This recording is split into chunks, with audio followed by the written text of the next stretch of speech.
Going back in order to go forward. This is a concept that God's really been making real to me over the past few months. I've always considered myself a pretty stable person emotionally, and have even taken some pride in the way I've handled some frustrating and difficult situations over the years, especially when it comes to ministry. When it comes to conflict, the way I deal with it is just basically to avoid it whenever I can. And that particular method of survival worked pretty well for me for almost 2 decades. But about 3 months ago, that particular survival mechanism just wasn't allowed to work for me anymore. And I had what amounted to an emotional breakdown, and I just wasn't able to function. I mean, there's no getting around it. Planning a church is probably one of the most stressful things someone could ever do. And the weeks leading up to launch were progressively more and more stressful. But I'd never been so sure of being in the right place at exactly the right time, doing exactly what God wanted me to do, and having such a clear vision of how to do it. So I was excited, and I was really looking forward to moving forward into this new phase of life and separating myself from the old situation and the hurts and the frustrations that I had associated with it. So after we successfully launched, and things looked pretty good as far as the start to Four Creeks Church, you can imagine my confusion and disappointment when those feelings of resentment and hurt from the past didn't just magically disappear. In fact, they intensified to the point where I felt like I was being consumed by them. About 3 weeks after we launched, out of the blue, for no reason that I could come up with, one Sunday morning, I just woke up unable to function. I couldn't stop crying. I forced myself through that Sunday morning at church, but as soon as I could get home and drop the kids off, I took off by myself in the car and found a secluded place and just cried my eyes out for hours. And the worst part was I couldn't figure out why. I kept asking myself, where is this coming from? What is wrong with me? Jimmy had been recognizing symptoms of depression in me for a while before I actually ground to a halt. And in one of our conversations, he'd asked me a very poignant question. He said, "Jennifer, if you didn't have church, if you didn't have work, if you even didn't have family obligations, and you had complete freedom to do whatever it is you wanted to do, what would you do? What do you want?" And for the life of me, I could not answer that question. I had spent so many years relegating myself to other people's expectations for what I thought they wanted me to be doing, and even thinking I was serving God well by operating this way, that I had no idea what I wanted or what I even liked. And I had a sense that there was something very significant in that I really needed to get a handle on. About 3 days into this breakdown, and incessant crying and just wrestling, trying to answer that question, what do I want? It was during another conversation with Jimmy, that it suddenly struck me. There was something I wanted very, very much. And as this realization hit me, I raised my voice and was practically shouting and even hit the bed, and I said, "I want to be heard." And after years of repressing and avoiding and silently absorbing a few sucker punches, what I really wanted wasn't to tell somebody off. It was simply just to be heard, to have a voice, to be understood, to have somebody listen to how I saw things. I think I had Jimmy pretty scared at that point. I mean, with the shouting and the bed punching aside, just the fact that going back to our prior situation and dealing with some issues was nowhere on his radar, and nothing that he wanted or he needed.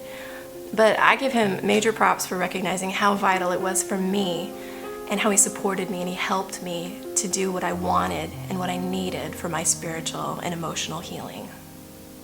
I was able to write a letter to a couple of people asking their permission if they'd be willing to help me by listening to me and my perspective. And the 2 people that I contacted were very, very gracious. And what resulted was a face-to-face conversation that was incredibly healing and just really beautiful.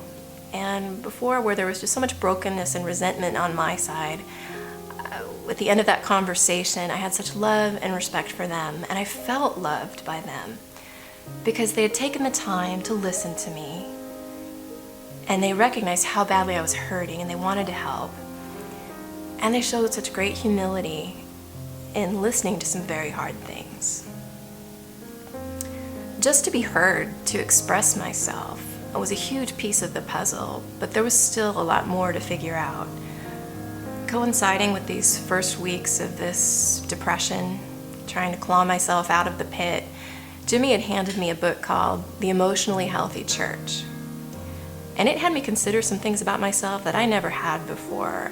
The most significant being this idea that our family of origin that we're born into and raised in has such significance in shaping us, and how we, all of us, carry hurts and baggage from our past, from our childhood and adolescence, into our adulthood without ever even realizing it. And the reason this was such a strange and new concept for me is because my family is remarkably stable and safe and loving, and it never occurred to me to look back into my past at hurts or wounds that have been imprinted on me unintentionally or otherwise by my family.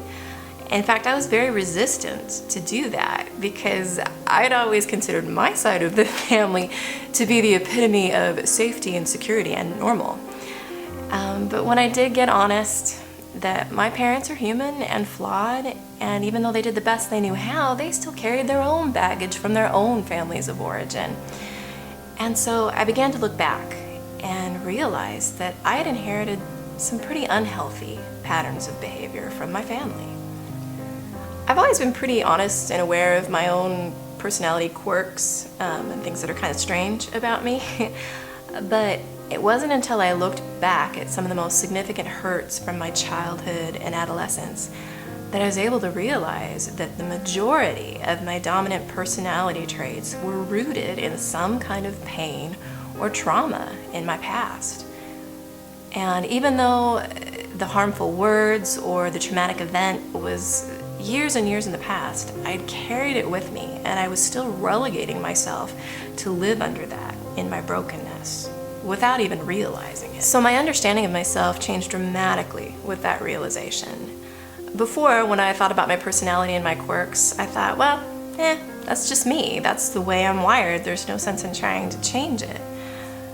But when I realized how much of my identity was wrapped up in brokenness, suddenly it changed and became, wait a minute, that's not me.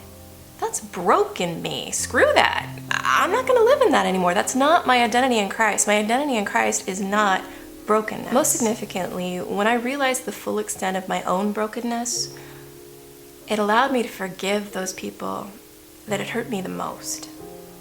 Because if someone like me, who had such a safe and stable background, could be such damaged goods without realizing it, how much more so were the people who I knew for a fact had 100 times greater and deeper pain in their past. I really could forgive them because they didn't know what they were doing. I sure don't. I think my family would testify to the change they've seen in me, not just in comparison to the out-of-control emotional wreck I was a few months ago, but in seeing this new, unbroken, real Jennifer emerge. And I'm having a blast getting to know who I am in Christ. And it turns out I'm optimistic, and I'm hopeful, and I have a voice. And these are all very new things for me. An emotional breakdown is one of the best things God's ever brought me to, because it forced me to stop and look back at the things that were hiding my identity in Christ, so that I could work to peel them away and move forward into this new chapter God has for my life, perfectly fit and empowered to do what He wants me to do, not anybody else. And my hope and my prayer is that there are many other people at Four Creeks and the Naz and beyond who are brave enough and honest enough to do the same.